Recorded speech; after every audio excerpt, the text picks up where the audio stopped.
One of the three basic hitches when using wire rope slings, synthetic webbing slings, synthetic round slings, or chain slings is called the basket hitch.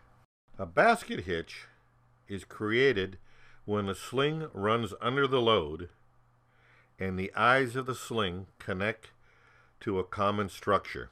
If each of the sling legs are vertical within 5 degrees, this is called a true vertical basket hitch. When the diameter of the load is large enough and the sling legs are vertical, the capacity of the basket hitch is twice the capacity of the single leg hitch. When using wire rope slings in a true vertical basket hitch, it is rated at twice the capacity of the single leg if the D/D ratio is at least 25 times the diameter of the sling. When using chain slings in a true vertical basket hitch, its capacity is twice the capacity of the single leg as long as the D/D is greater than 6. When using synthetic webbing slings or round sling, there is no similar D/D restrictions. However, there must be no cutting or bunching at the load.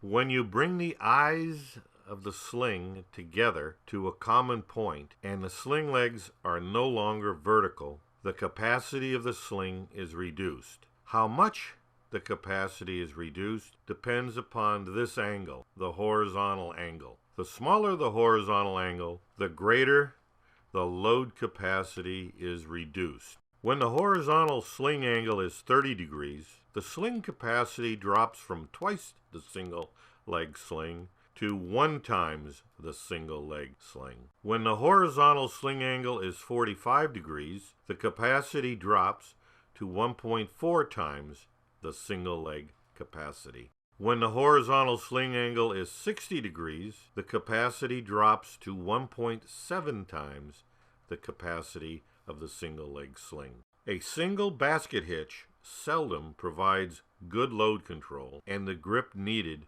for a safe and effective lift.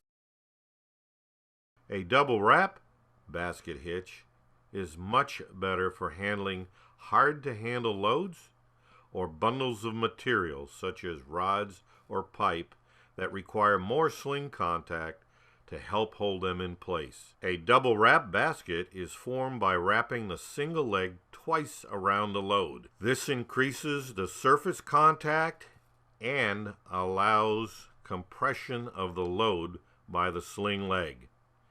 Never allow the sling legs to overlap at the bottom of the load.